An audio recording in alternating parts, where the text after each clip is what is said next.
Educate, ask questions, call me. Like, for real. Maybe you can get a hormone test, which could be quite handy.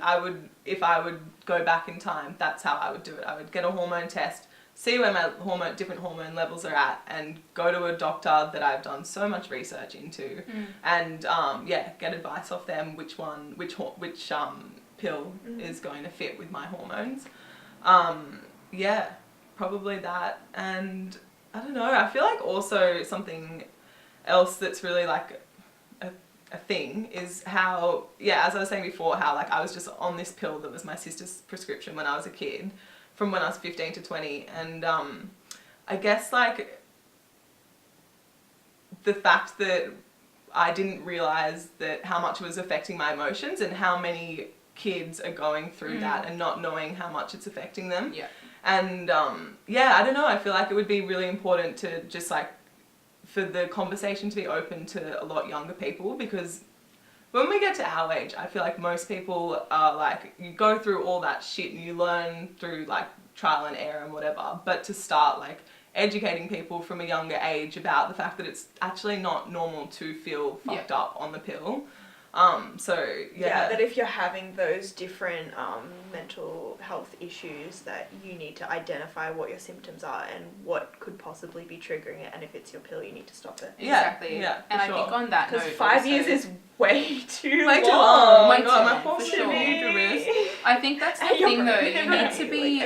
I feel like the people who are on the pill have usually been on the pill for a really, really long time, right? I think the biggest advice that I can give to any woman who is on the pill or looking to change pills or whatever is to stop for 6 months and rebalance yourself. Because once you stop the pill, it still takes another 3 months to be fully out of your system for your body to actually regulate. And it's not until then that you can actually see what your normal life is like. You know, I had a friend who was on the pill from 14 because of acne.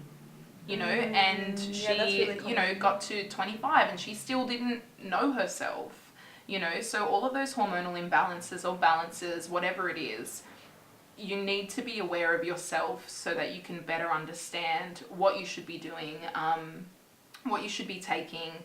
But the biggest advice is that you just pause for a minute and try that out instead of jumping to another pill where, again, you don't have 6 months of your mental health to spare. It is not okay for you to feel suicidal or depressed or to have a low sex drive. And I know a lot of women who suffer from a low sex drive, and I don't think that even they realize that it's because of the pill. Do you know what I mean? So need to stay educated, need to do your research, need to just pause and relearn yourself. Listen to your body, for sure. To understand it so much better. Big time. Totally. Yeah, and like if only there was more sort of, I think, research into like ways to reduce these kind of symptoms, and research into things like PCOS and endo and all of the illnesses and diseases that kind of affect people with uteruses, and that there's just no funding there, there's no research being done, there's no development of that, and that's really another huge part, I think, the whole health system failing. Like this, this and talk openly with your friends about it. Make sure that just make it a conversation that's normal when you see your friends. Like, how are you going with contraception? Like, what are you using? I know that like that helps me so much now with just having friends over, and it's just like, so now just quickly before we have fun, let's talk about contraception. I don't know, I feel like it's good to just sort of see where everyone's at with it and make sure it's just a normal thing that you can talk about, rather than it being this like taboo.